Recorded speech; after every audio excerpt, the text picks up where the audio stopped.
नशे के सौदागर भी हुए हाईटेक। अब आलू, प्याज और टिश्यू पेपर के बीच छिपाकर भेज रहे थे ड्रग्स, लेकिन पुलिस की नजरें तीर जैसी तेज निकली। हम बात कर रहे हैं एक ऐसे नशे के जाल के बारे में जो जितना खतरनाक है उतना ही शातिर भी। आलू, प्याज और टिश्यू पेपर के बीच छिपाकर ड्रग्स भेजी जा रही थी। जी हाँ, आपने सही सुना। हम बहुत बार फिल्मों में देखे हैं कि ड्रग्स को खुफिया तरीके से छिपाकर ले जाते हैं, लेकिन असल जिंदगी में पुलिस ने एक ऐसे ही हाईटेक गिरोह का भंडाफोड़ किया है जो नशे को सब्जियों और टिश्यू पेपर के बीच छिपाकर ट्रेन के जरिए छत्तीसगढ़ पहुंचा रहा था। छत्तीसगढ़ की बिलासपुर पुलिस ने 3 दिनों में 3 अलग अलग जगहों से कार्रवाई करते हुए 6 आरोपियों को पकड़ा है। उनके पास से कुल 12 ग्राम MDM नाम की खतरनाक ड्रग्स बरामद की गई है। अब आप सोच रहे होंगे कि सिर्फ 12 ग्राम, लेकिन जनाब, MDM जैसी ड्रग्स की कीमत और असर दोनों ही खतरनाक होती है। कुछ ही ग्राम में कई जिंदगियों को बर्बाद करने की ताकत रखती है। ये पहली घटना 14 मई की है। उत्कल एक्सप्रेस से एक डिलीवरी बॉय एक पार्सल लेकर जा रहा था। पार्सल ऐसे पैक किया गया था कि देखने में कोरियर जैसा लग रहा था। जब पुलिस को शक हुआ और पैकेट खोला गया तो पहले उसमें से एक पावर बैंक का डिब्बा निकला, फिर उसमें से निकला एक आलू और प्याज। अब तक तो पुलिस वाले भी सोच में पड़ गए, लेकिन जब अंदर की तह खोली गई तो चौंक गए। आलू और प्याज के बीच 10 छोटे जीपर पैकेट में 8 ग्राम MDM ड्रग्स छिपी थी।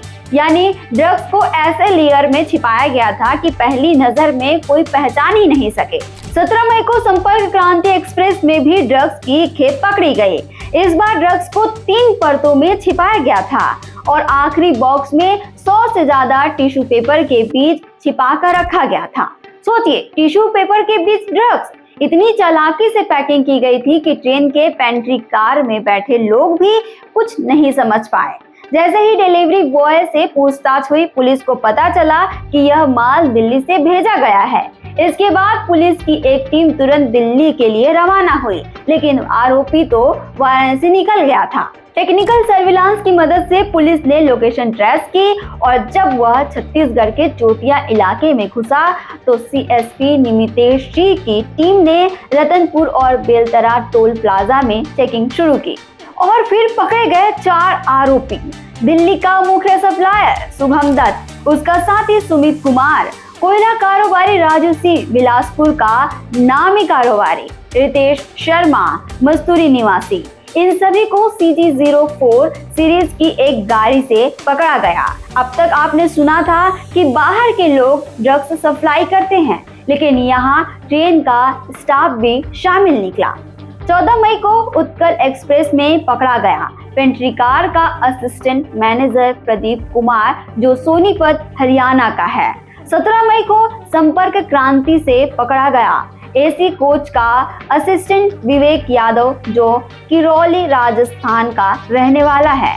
इन दोनों ने कुल मिलाकर 11 ग्राम ड्रग्स की सप्लाई की थी। यानी ड्रग्स का नेटवर्क ट्रेनों के अंदर तक फैला हुआ था।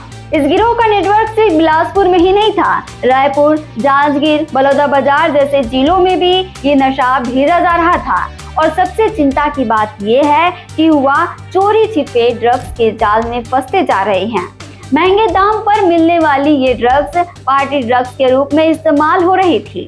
बिलासागुड़ी में प्रेस कॉन्फ्रेंस कर एडिशनल SP राजेंद्र जायसवाल ने पूरी जानकारी दी और पुलिस की टीम की जमकर तारीफ की। लेकिन अब सवाल यह है कि क्या ये नेटवर्क यहीं तक सीमित है? क्या कोई बड़ा नाम अभी भी पुलिस की पकड़ से बाहर है? और क्या ट्रेनों में अब भी सप्लाई होना जारी है? जागरूक रहिए, नशे से बचिए। ड्रग्स की ये दुनिया दिखती तो चमकदार है, लेकिन अंदर से अंधेरे और बर्बादी से भरी होती है। सावधान रहे, सतर्क रहे। छत्तीसगढ़ से जुड़े और अपडेट्स के लिए आप देखते रहें वयम छत्तीसगढ़।